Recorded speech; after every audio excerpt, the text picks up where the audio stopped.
qué gusto saludarle en esta mañana de sábado, ya sábado 22 de julio. Es un gusto saludarle a través de nuestras frecuencias en el oriente, la región lacustre, Tierra Caliente, Costa, aquí en la capital Michoacán y por supuesto a través de nuestras redes sociales. Soy Jesús Marcha y en esta ocasión me acompañan mis compañeros Dalia González. ¿Qué tal, Dalia? ¿Cómo estás? Muy buenos días. Buen día.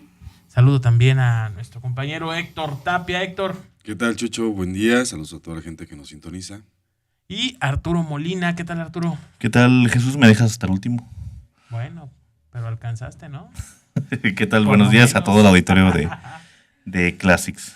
Bien, pues después del reclamo matutino, para empezar el día y en ayunas, pues vamos a entrar en materia con los diversos temas que esta semana han ocupado pues los principales titulares de la prensa, y uno de ellos sumamente importante, usted seguramente tendrá una opinión al respecto, es el sistema estatal anticorrupción y las leyes que pues trae o las reformas que se hicieron al mismo, un sistema que pues después de consultar este semáforo anticorrupción y los avances de este sistema, bueno, más o menos nos dice se ubica en un 80% de avances, pero ahí trae algunas situaciones pendientes de las cuales abordaremos más a detalle en el próximo bloque.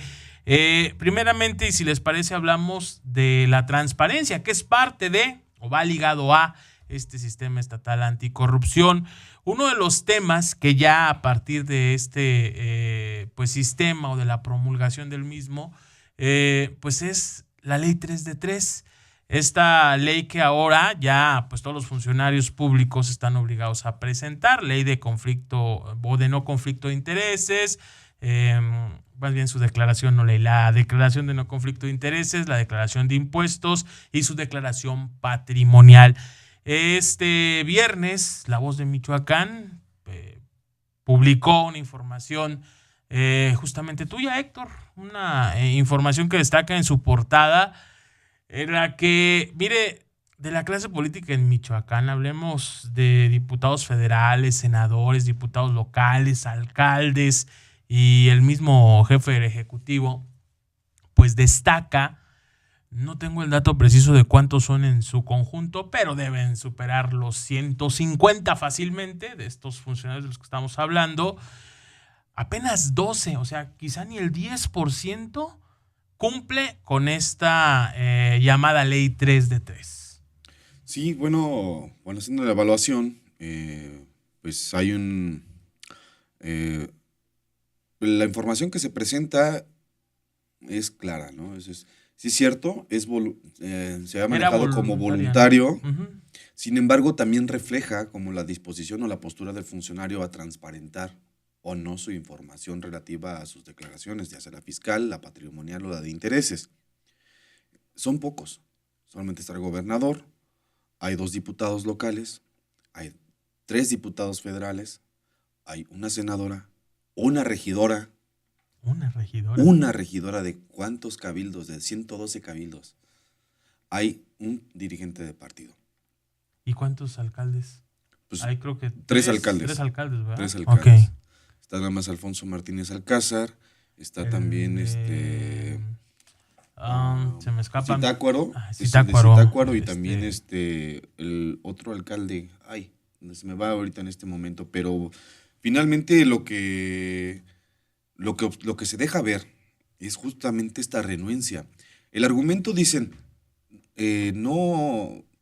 no se puede hacer, bueno, porque pueden decidirlo, o sea, suben sus declaraciones. Es el alcalde de Peribán. De Peribán. Entonces suben sus declaraciones y ellos pueden elegir hacerlo público o no. Uh-huh. O sea, eso es diferente también, eso es un dato como adicional. Es decir, pueden ellos estar con su plataforma, con sus declaraciones arriba, pero la decisión de que hace la diferencia y lo que nosotros publicamos es quienes sí decidieron hacer públicas sus declaraciones. Sigue siendo la postura de no transparentar. Argumentan temas de seguridad, que porque tienen algunas empresas o por sus ingresos o lo que tienen, pues pueden ser objeto, dicen, de extorsión. O sea, la clase política pareciera ser intocable, pues, como es el si argumento, ¿no? podríamos creer que pues no tienen que caerse muertos y por eso no hay que transparentarlo y pues señores delincuentes ni los volteen a ver porque pues no hay de dónde. Digo, yo creo que es más un tema de transparencia que un tema de seguridad porque es ridículo, perdónenme la palabra, pero yo así lo considero. Yo creo que hay también un tema que a mí me parece paradójico en el tema de las personas, de estas figuras políticas que han transparentado. Vimos el año pasado cuando el alcalde Alfonso Martínez Alcázar transparenta sus ingresos y vemos que tiene un salario incluso mayor al propio gobernador. Uh-huh. Entonces, ¿qué se está ocultando? Porque vemos que un alcalde de una ciudad que tiene que concentra apenas un 30% de la población del estado, pues tiene mayor salario que incluso el propio titular del Ejecutivo Estatal. ¿Qué más se está escondiendo en otros municipios? Ahora, si bien este argumento de que no lo transparentan por tema de seguridad, pues señores, es responsabilidad de la propia clase política garantizar las condiciones de seguridad a los ciudadanos. Si no existen es porque los legisladores, porque los propios poderes ejecutivos y judiciales no están haciendo su trabajo. Es así de simple. O sea, a mí se me hace pues una falacia increíble el hecho de que argumenten que por tema de seguridad, cuando es responsabilidad de las propias autoridades garantizar estas condiciones. Todos los ciudadanos enfrentamos los problemas de seguridad. Exacto. Además, y bueno, mencionas al alcalde de Morelia, pero si le buscamos, pues tenemos también al de Lázaro Cárdenas, con un super salario. Ahora, 112,000 solamente como salario. Este tema de transparentar los ingresos y bienes siempre se enfoca únicamente a figuras políticas que están en los reflectores. Uh-huh. Pero también hay otros cargos políticos dentro de los ayuntamientos, de los propios estados, dentro cargos a lo mejor burocráticos, donde se absorben miles de millones de pesos en cargos, en prestaciones. Es decir, que hay de los líderes sindicales, que hay de los subdirectores, directores, que hay de todos estos cargos que se llevan hasta 90,000 pesos al mes. O sea, es decir, ganan más que el propio gobernador. O sea, y dígase líderes sindicales, por ejemplo, que pues como son recursos sindicales no se transparentan. No, de hecho ya está la obligación. Recursos públicos, ¿no? Está la obligación ya, ¿no? Si reciben recursos públicos, porque los sindicatos están obligados a hacerlo. Porque sí, algo que he notado que mediáticamente se concentra y es bueno que se haga en cuanto a figuras públicas de cargo de alcalde, gobernador, de legisladores, incluso magistrados, pero siempre se deja de lado esta parte de la burocracia. A ver, pero hablando propiamente de nuestros legisladores, y si quieres los diputados federales, los locales, entrarle un tema o delinear, esbozar las reglas, las leyes de un sistema anticorrupción en el que pues tú prácticamente estás excluido porque no has hecho ni siquiera lo mínimo indispensable. ¿Qué es esto? El transparentar o el hacer público tu 3 de 3. No sé, se me hace como ir a sentarte a ver una película con tu hijo después de robarte un plasma en una tienda de la que tú quieras, ¿no? Después de unas catástrofes que hemos visto cómo saquean las tiendas. No sé. Mira, el tema de la transparencia es un tema muy, pues sobre todo para una realidad que vive actualmente el Estado y bueno, a nivel nacional. Entonces, donde la corrupción prevalece, donde hay señalamientos constantes de actos de corrupción por parte de funcionarios, donde vemos empresas que llevan una importante cantidad de recursos por obras que se les licitan o se les entregan. El tema de la transparencia es fundamental. Los gobernadores, los gobernantes, los funcionarios públicos tienen esa obligación. ¿Por qué es importante saber cuál es el estado patrimonial de cada uno de los funcionarios? Y en el que entran y en el que salen. Por supuesto, es por eso. Es eso. Es por eso establecer una medida, una medición. Que no hay un enriquecimiento durante la administración. Claro, ayuda a dimensionar. Es incomprensible que de pronto veas a un funcionario público que sabes que llegó sin nada y al término de 3 años tenga 3, 4 casas. Dices, bueno, por Dios, ¿cómo lo hiciste? Entonces, por eso el tema de la transparencia de bueno. Es como el tema de la Casa Blanca. Exacto. Que en términos numéricos Enrique Peña Nieto no tendría que ser presidente, tendría que recibir su salario de presidente por 70 años para poder comprar esa casa. O Angélica Rivera, ¿no? Sí. O sea, que la esposa del presidente, no me gusta el término. Una primera dama para usted, caballero. No me gusta el término, pero bueno, está bien. Ella, por ejemplo, ¿cuánto tuvo que haber? Como actriz. Pero así. Porque como presidenta honoraria del DIF, pues no percibe. Aún así. ¿No? O por ejemplo el caso que se ventiló con la dirigente nacional del PRD, con esta Alejandra Barrales, el departamento en Miami. Dices, La casa de Malinanco de Videgaray. entonces, hay muchos casos y solamente abriendo los expedientes con esta disposición real a transparentar, te puedes dar cuenta quiénes están como dispuestos a decir, bueno, estoy sujeto al escrutinio público porque soy una figura pública y finalmente recibo dinero público. Pero además aquí resulta que luego al término de pues el paso de algunos de estos personajes por la vida política de la entidad resultan gasolineros, empresarios de diversos rubros y antes pues no era nada. Entonces, si hoy eres gasolinero, ya tenías ese patrimonio.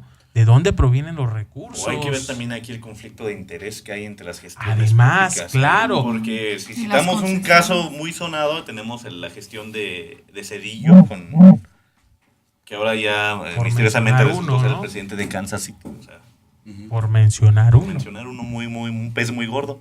Claro. ¿No? ¿Cuántas ligas? O sea, está bien que algún funcionario tenga su legítimo derecho de, por ejemplo, establecer una empresa. Sí, sin duda. Pero ¿cuántas empresas no están ligadas justamente a las obras, a las licitaciones? Entonces, por eso es importante que se transparente. Y creo Porque que eso ha traído aquí, en el caso, aterrizando el caso de Morelia, ha traído hasta paranoia. Lo vemos con el propio alcalde, cada que ha tratado de traer un proyecto, Sí. vemos los legisladores brincan así como de, oye, pues están tratando ¿Y es de... a quién vamos a quién- favorecer, quién- no? a quién vamos a favorecer, Sí, o sea, claro. porque ya está como programado casi. Ahorita con el tema de las luminarias es la preocupación de todos los legisladores. Incluso creo de todos los que estamos siguiendo el ¿Cuál tema es de su fuera. preocupación? ¿Que Pues no que les no haya- vaya a alcanzar algo? que no les vaya a alcanzar o Que no les vaya a charpear, que no les vaya a salpicar, que vaya a haber porque ahora ya está penalizado. Bueno, penalizado entre comillas. También habrá que decirlo y si les parece vamos a una pausa porque resulta que hay un apartado bien interesante en este sistema estatal anticorrupción.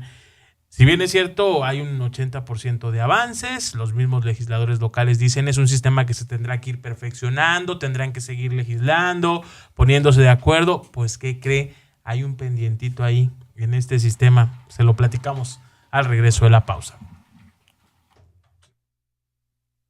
Bien, ya regresamos en esta mañana de sábado. Qué bueno que continúa con nosotros en Así es la Noticia en Michoacán.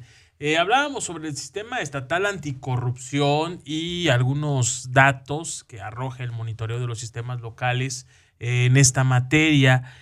Particularmente, bueno, lo que tiene que ver con el estado de Michoacán, pues se reporta un avance del 80% en cuanto a la conformación de este sistema y hay diversos indicadores, habrá unos que se cumplen, habrá otros que están pendientes, los propios legisladores han dicho, es un tema que habrán de continuar abordando en el próximo año legislativo, un tema del cual pues además buscan sea perfectible, pero hay un dato que llama sumamente la atención, Héctor, y tú justamente el día de ayer, bueno, fuera de nuestras emisiones, me compartías este tema, el tema de pues las sanciones, qué es lo que sí está contemplado, qué es lo que no está contemplado dentro del mismo. Veíamos cierto vacío, una laguna, una posibilidad de que por ahí pues pudiese seguirse colando todo esto que justamente se busca, ya no exista esta apuesta a la cual pues además la sociedad hoy ha dado un voto de confianza, creo, en el pues nuevamente creer en que los propios funcionarios públicos, nuestras autoridades recobren esa credibilidad y particularmente, bueno, que haya transparencia en el ejercicio de los recursos públicos. Efectivamente, bueno, el Instituto Mexicano para la Competitividad, Transparencia Mexicana y la Coparmex, la Confederación Patronal de la República Mexicana, tienen una plataforma que se llama semáforoanticorrupción.mx, donde hace una evaluación de todas las legislaciones que se llevaron a cabo en las entidades federativas, y en esta evaluación, como bien señalas, se establecen varios indicadores por medio de los cuales se analiza el nivel de avance que se obtuvo en los estados de la República en cuanto a la legislación que tenían que hacer respecto a la ley ya nacional que establece el sistema anticorrupción. En los locales tenían que haber armonizado, homologado las leyes para darle vigencia también desde lo local. Tenían que reformar una serie de ordenamientos. En el caso de Michoacán fueron 7 específicamente, y estos dictámenes fueron aprobados el 12 de julio pasado. La fecha límite se estableció para el 18 porque a nivel nacional entraba en vigencia el sistema anticorrupción el día 19 de julio. A partir de los indicadores que se establecen, hay varios puntos que llaman la atención en esta evaluación que realiza Transparencia Mexicana con el INCO. Y, por ejemplo, el que comentábamos ayer, justamente contigo, en el indicador, dice otorgar facultades al órgano de fiscalización superior del Estado, en este caso la Auditoría Superior de Michoacán, la Contraloría y los órganos internos de control, según corresponda, para conocer, investigar y sustanciar faltas administrativas graves y no graves. Adicionalmente, sancionar las no graves. Este es el indicador que establece. Y, por otro lado, en cuanto a la evaluación que realizan respecto a este indicador, esta plataforma del semáforo señala que la reforma se reformó solamente el aspecto de la investigación y subsanación de las faltas administrativas graves. Sin embargo, no otorga facultades de sanción a las faltas no graves. Es decir, parece ser que estos pequeños los delitos que podrían considerarse menores. Que no generaron un daño tan grave a las finanzas o que ¿Pero son... esto quién lo determina? O sea, Es que finalmente la ley, los parámetros establecidos en la ley, esto es lo que señala por lo menos el estudio, es que dejan fuera estos parámetros, ¿no? Los que no son considerados como graves. Porque imagínate, Los diputados lo dejaron así, pues. Sí, pero aquí hay creo que una lagunota. Sí, claro, ¿Por claro, qué? claro. Porque ¿quién determina si es grave o no? La cantidad, la dependencia. Vamos, yo creo que una vacuna que fuera y que dejases a un niño recién nacido sin esta, es un delito grave, ¿no? ¿Por qué? Porque alguien la tomó, la vendió, lo que tú quieras. Para mí, yo lo consideraría un delito grave, pero ¿y la ley? ¿O quién determina? Insiste. Dentro de las reformas que se realizó para este sistema anticorrupción, se reformó también, o se supone que se tuvo que haber reformado la parte del Código Penal para poder establecer cuáles son los delitos que están relacionados con la corrupción, cuáles son los graves, no son considerados como tal. Entonces, finalmente, ¿en quién recae la responsabilidad? Recae la investigación de la corrupción. Primero se tiene que nombrar un fiscal. Un fiscal anticorrupción. Un fiscal anticorrupción que es como un procurador de justicia. Y este es otro de los puntos que dentro de la evaluación de este semáforo se establece como una parte también a observar, porque dice en el indicador definir el régimen de la Procuraduría de Justicia del Estado inclinándose por una autonomía real del Ejecutivo. Es decir, este es el indicador que establece. Sin embargo, se señala que en Michoacán hay una dependencia, o más bien, ¿cómo podemos decirlo? El Congreso del Estado y el Poder Ejecutivo siguen teniendo injerencia en el nombramiento de los procuradores. Es decir, que pudiesen ser a modo. Exactamente.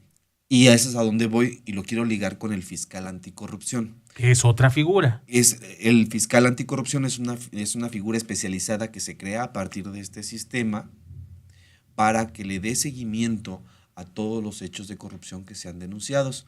Es una procuraduría anticorrupción, por así decirlo. Sí, exactamente. Entonces señala dentro de esta observación de que no hay independencia en el nombramiento. Es decir, depende del Poder Ejecutivo, el Gobierno del Estado y de los diputados locales. Volvemos al punto. Tienen, como bien señalas, mano directa ahí. Y esto, y de acuerdo a lo que advierten las propias organizaciones civiles, es un riesgo, porque es el riesgo de que quien se partidice, claro, de que se politice, bueno, que se haga uso de la ley con intereses políticos y en un tema tan sensible como es la corrupción, que ha lastimado tanto al Estado y al país. Es decir, que se pueda, defender intereses partidistas o bien actuar en contra, de manera severa, contra, pues, quien resulte ser el enemigo político. Claro, claro. Entonces, lo que señalan las organizaciones civiles es, bueno, que no sean los partidos políticos, que no sea producto, más bien, que los nombramientos no sean objeto Que de no sea un pugnas. botín. Exactamente. Un botín que no sea político. Un botín político. Un reparto de cuotas. Que haya completa transparencia en los perfiles que van a convocarse, o más bien que van a estar buscando inscribirse, que haya completamente transparencia en el sentido de saber quiénes son, de dónde vienen, si tienen ligas o no con los partidos políticos, para poder evitar justamente que se contamine el tema del fiscal. Eso es uno. Viene también los magistrados del Tribunal de Justicia Administrativa, que van a estar enfocados al tema de la lucha contra la corrupción, que también tienen que definirse de manera transparente, y también el Comité de Participación Ciudadana. ¿Qué ciudadanos van a participar? ¿Cuáles son sus ligas? Tienen que tener una trayectoria en la lucha contra la corrupción, en la lucha por la transparencia. Entonces, es un tema que va a estar muy observado, sobre todo porque, insisto, es un tema muy importante para el Estado. Y sería lamentable que los partidos políticos y los diputados hicieran un uso de esta naturaleza, un uso político de estas figuras. Sí, porque al final de cuentas, pues vamos, no pasaría nada. Seguiríamos prácticamente en el mismo tenor. ¿Le damos un voto de confianza a este sistema estatal anticorrupción, Dalia? Pues está, como dice Héctor, está en pañales todavía, lo veo muy... Casi como el sistema... aparente nuevo sistema de justicia penal, que también le falta mucho en cuanto a la aplicación, y creo que pues aquí está igual, ¿no? Pero la situación está un poco parecida.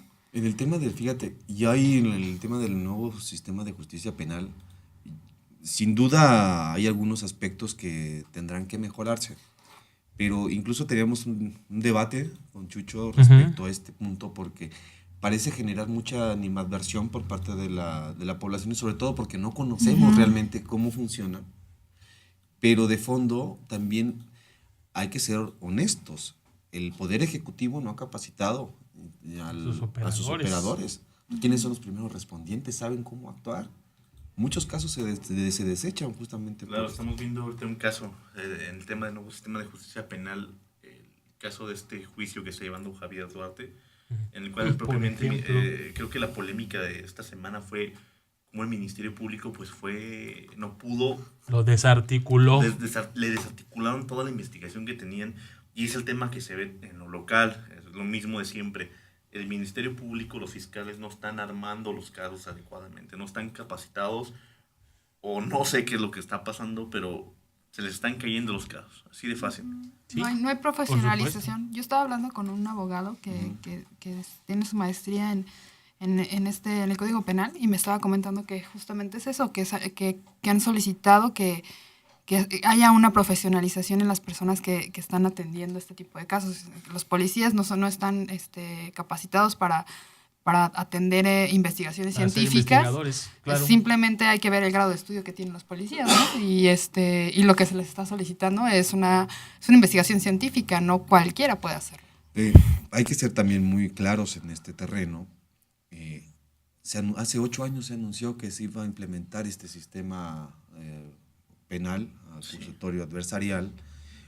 Hace 8 años que se les dijo a los estados: prepárense, inviertan. No, porque además se destinaron recursos. Se estuvieron destinando recursos. Claro, incluso universidades privadas de aquí de Morelia, al menos aquí en el caso de Michoacán, yo llegué a escuchar muchos cursos de preparación para nuevos sistemas de juicios orales.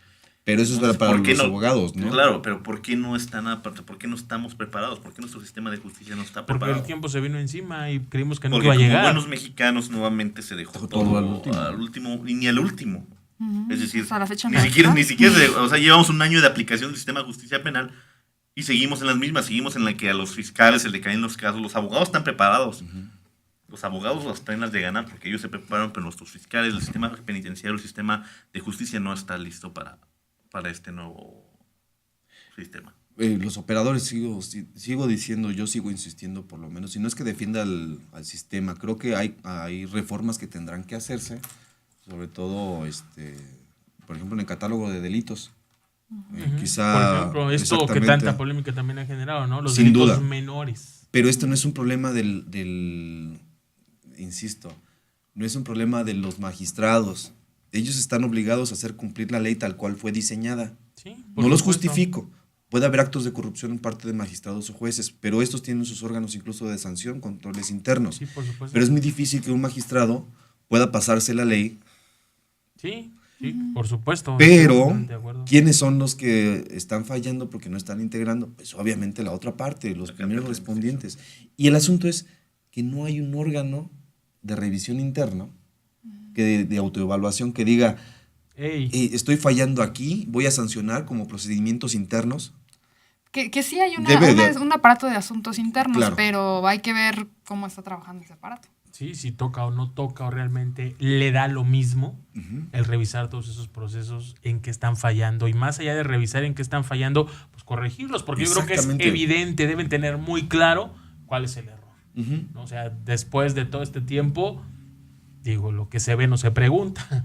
Es obvio que ahí hay una falta de capacitación. Y dirá, ¿por qué pasamos del sistema estatal anticorrupción a este sistema o a este nuevo sistema de justicia penal? Que decía Héctor, es que ya no es nuevo. Tiene toda la razón. Es un modelo que recién se adoptó. 2009 me parece. Pero ya sí, tenemos pues, varios años, ¿no?, conviviendo con él. Ahora entró en vigor ya de manera formal el 2016 en todo el país. En todo el país, en 2016 fue pero gradual. Fue anunciado en 2009. Exactamente. Aquí en Michoacán fue por regiones, en el caso específico en esta entidad. Pero también creo que como sociedad, porque a lo mejor ni siquiera usted que nos escucha ni siquiera sabe de qué estamos hablando. Pero, ¿no? Es un tema cultural. Yo platiqué con Jesús Sierra, que es el ejecutivo, el secretario del comité ejecutivo. Él me comentaba, dice, es un tema cultural complejo para la sociedad y se va a tomar hasta unos 9 años que la sociedad comprenda que no únicamente, que la única forma de, que hay formas de arreglar los problemas legales que puedas tener con otra persona que te haya generado algún daño o perjuicio.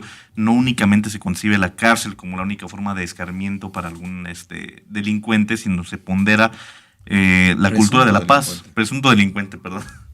Se pondera la cultura de la paz y de la conciliación entre ambas partes.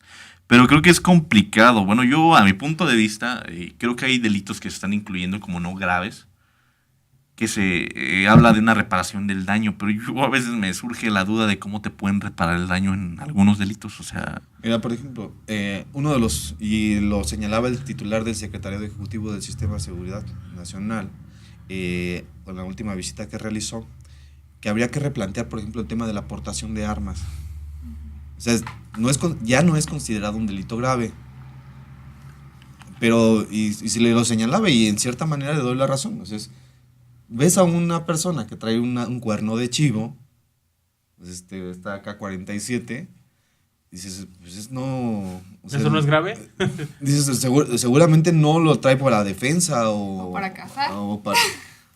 Bueno, para cazar quizás sí. Pero no... ¿Qué tipo de personas utilizan este tipo de armamento, no? Claro. Entonces... creo que ahí falta muchísimo todavía por avanzar. Sí hay cosas que modificarle a la ley, por supuesto, como toda ley es perfectible, tiene que adecuarse a una realidad, pero también el Poder Ejecutivo no puede simplemente echar la culpa a otros. O sea, tienen que asumir su responsabilidad y también las procuradurías tienen que asumir su responsabilidad. Por supuesto. Bueno, pues veremos qué es lo que pasa. Por lo pronto nuestros legisladores están en un receso. Habrán de regresar en próximos días y seguramente este tema pues seguirá siendo uno de los que aborden en el próximo periodo legislativo. Ahorita no hay que molestarlos. No, están cansaditos, hay que dejarlos que se acumuló la chamba. Sí.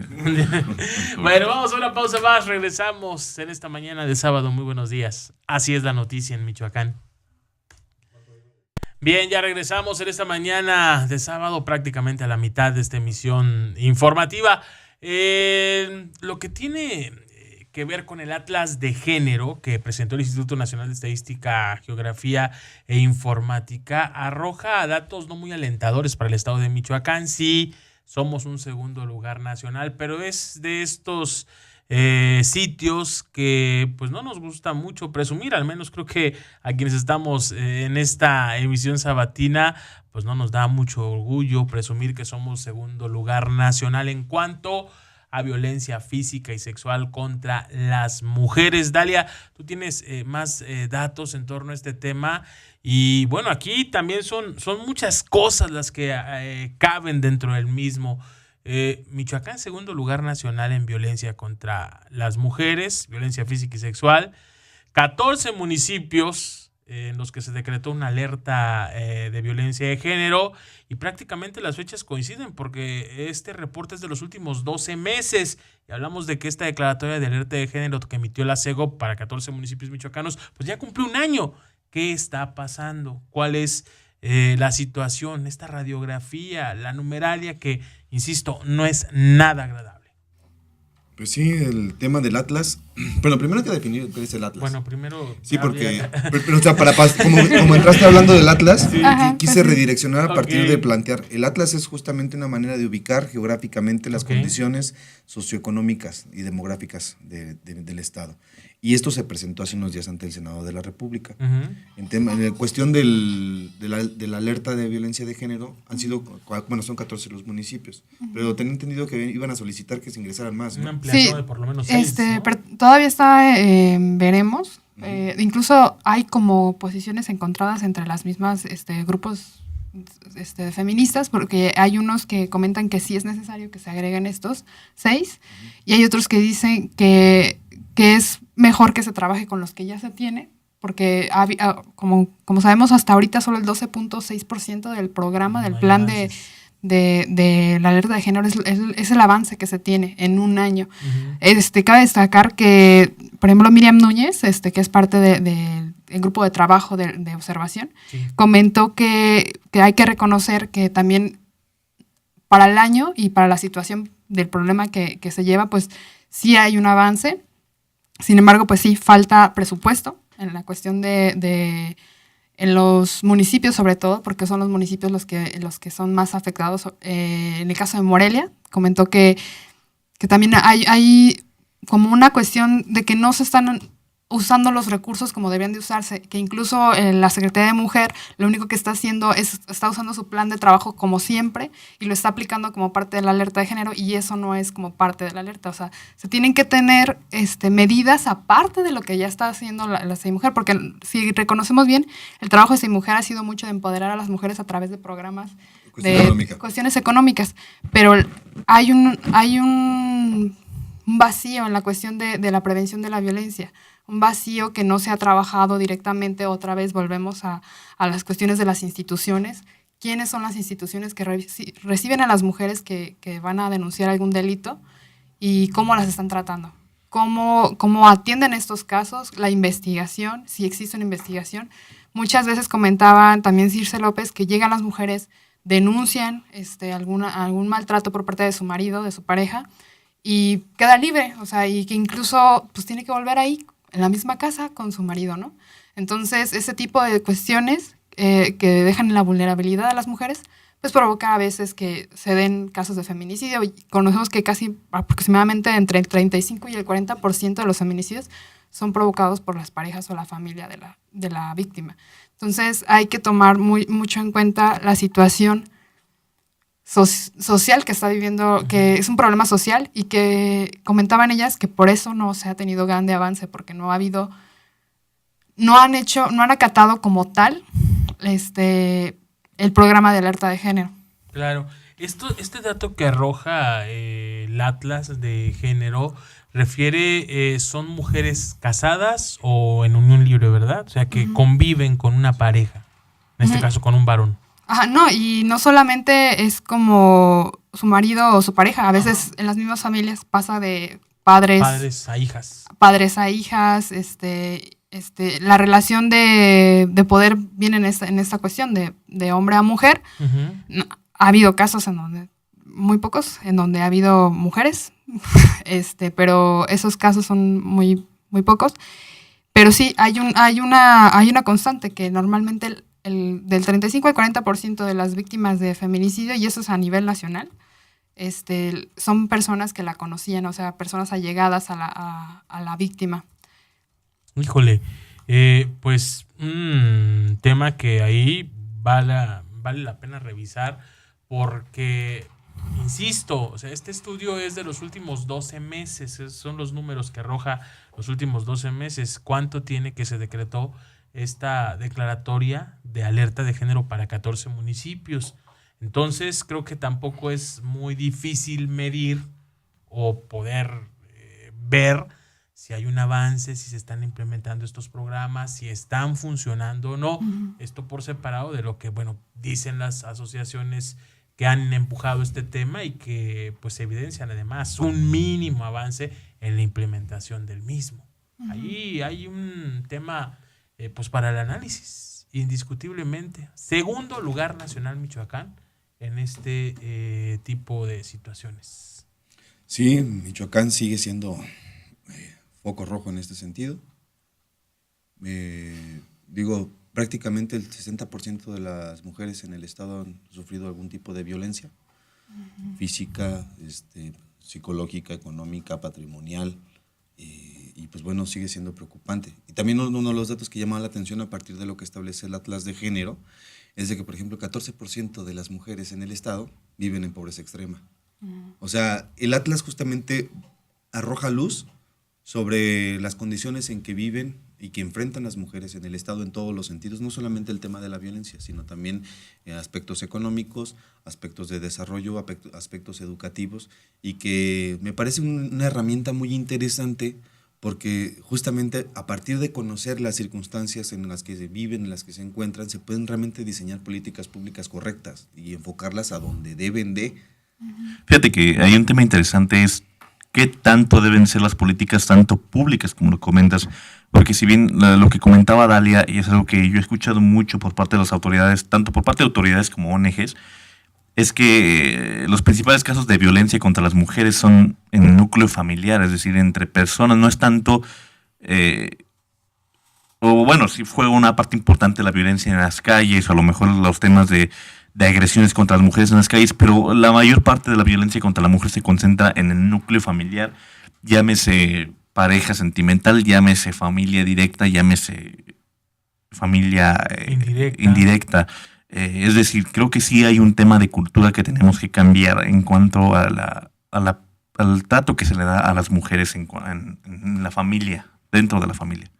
Bien, pues yo espero que verdaderamente la autoridad tome el toro por los cuernos, no simule, porque entiendo es lo que está pasando con esta situación, particularmente en la Secretaría de Igualdad Sustantiva, y por separado, pues lo que vendría a ser la declaratoria de alerta de género, que no se ve un trabajo en torno a y bueno, pues ahí están los números, ahí están las cifras del INEGI en este caso. Sí, y hay que destacar algo que justamente comentan las feministas, que tampoco se le puede decir que la Secretaría de la Igualdad Sustantiva no ha trabajado, porque lo ha hecho.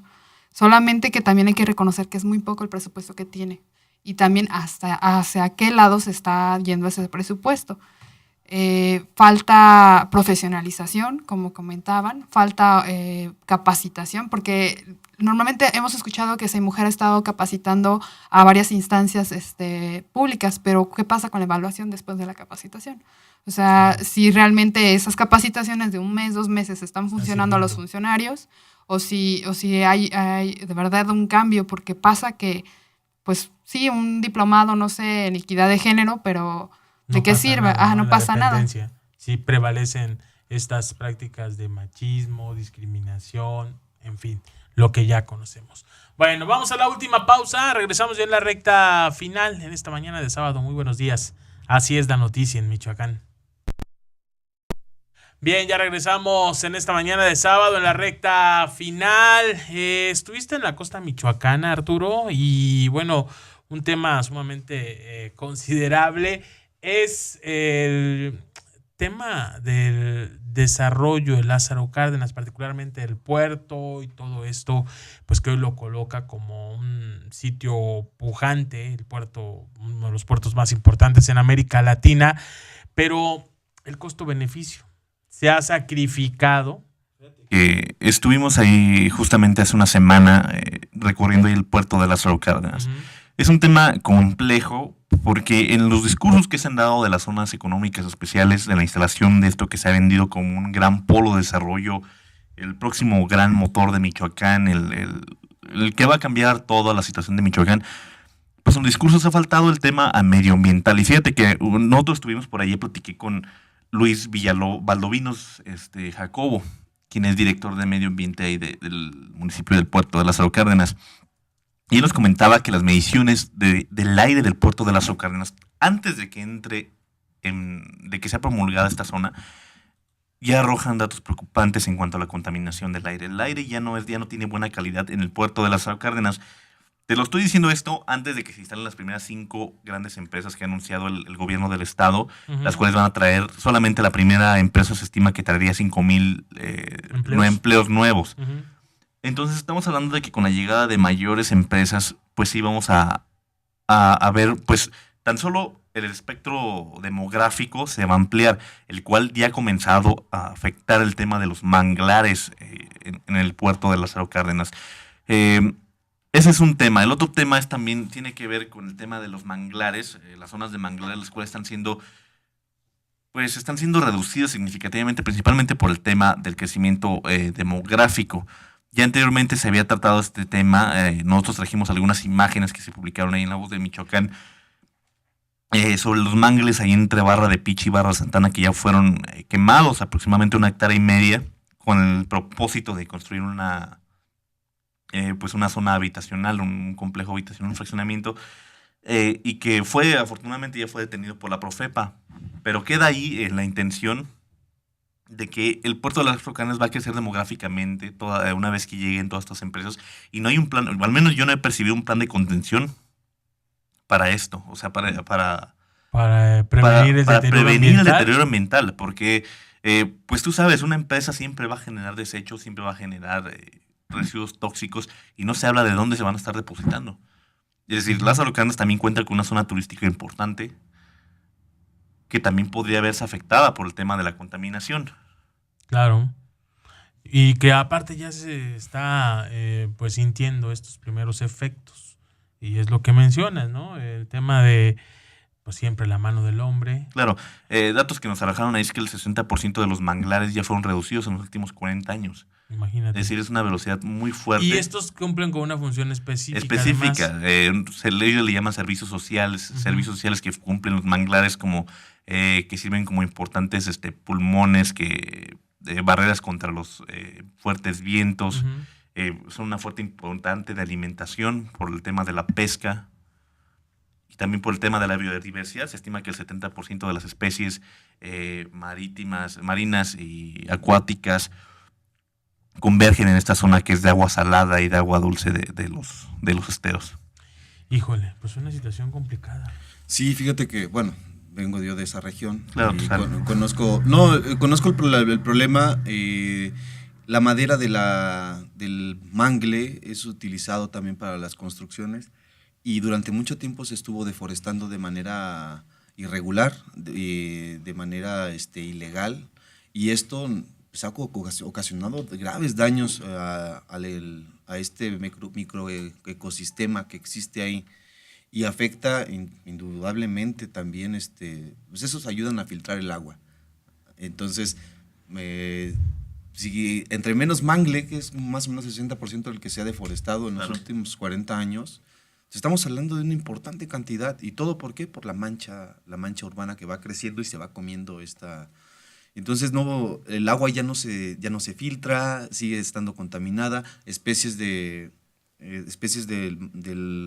agua marinas, también especies de aves también han dejado de habitar ahí en esa región. Y otro tema que está ahí en los mangles es el tema de las aguas negras. Se estima que se están depositando hasta 8,000 litros por segundo de aguas negras en los manglares. Es decir, no hay un programa para entubar el agua negra, no hay un plan para. A ver, entonces aquí estamos frente a un problema de falta de planeación. Exacto. O sea, estamos hablando de afectaciones al aire de Lázaro Cárdenas. Estamos hablando de afectaciones a los ecosistemas. Estamos hablando de falta de planeación en el tema del manejo de las aguas residuales.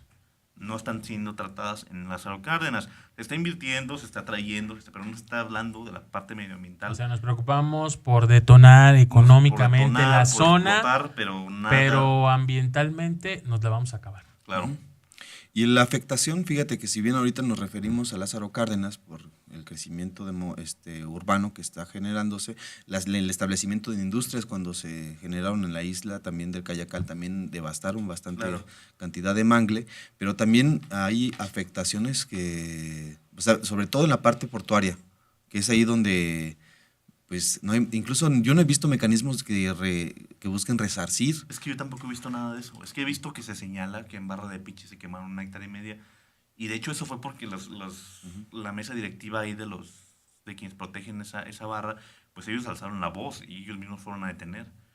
Pero estamos hablando de cuántas otras zonas de manglares que no están siendo protegidas por los propios comuneros, por los comunales, están siendo afectadas. Seguramente vendrá, no sé cuándo, un plan integral de recuperación de manglares en la zona de Lázaro Cárdenas. ¿Pero cuándo, Chucho? Cuando tengamos cuando tengamos ese problema de deforestación como el que tenemos. Pues así como tenemos el plan de recuperación del lago de Pátzcuaro, que ya, pues ya ni agua tiene, lago de ¿no? Cuitzeo, el lago de Cuitzeo. O sea, es hasta que esté casi muerto. Sí. El asunto de los problemas ambientales es de que no se dan cuenta muchas veces la propia autoridad y la propia población, la importancia que tienen hasta que ya no existen.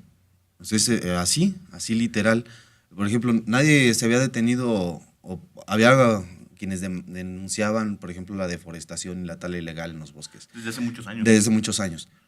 Pero nadie había hecho institucionalmente algo contundente hasta que no se comenzó a ver el verdadero problema que está generándose. Y es que aquí hay que ver hasta en tema presupuestal. ¿No es más barato contener daños al medio ambiente que luego repararlos? ¿Cuánto se está gastando ahorita en reforestación? Y no digo que esté mal, pero digo, si se hubiera prevenido esta parte, hablando de manera contrafactual, si se hubiera prevenido el daño al medio ambiente en el tema del bosque, habría sido muchísimo menos costoso actualmente.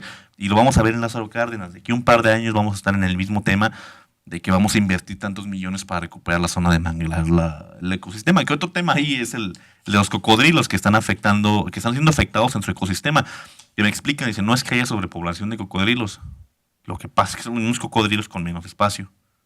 Por ejemplo. Tú llegas a un estero y nosotros nos tocó que avientas un pedazo de pellejos de pollo y salen como si fueran muchísimos, como hormigas, o sea. Híjole. Pues este tema habría que estar pendiente, sobre todo ahora que se instalen estas nuevas empresas, estas nuevas industrias que sí, yo no digo que no van a tener o se van a convertir en un detonante económico importante, pero ¿cuánto nos va a costar? ¿A qué costo? ¿Cuánto es lo que vamos a pagar? Bien, pues llegamos a la recta final. Muchísimas gracias por su compañía. Héctor Tapia, un excelente fin de semana.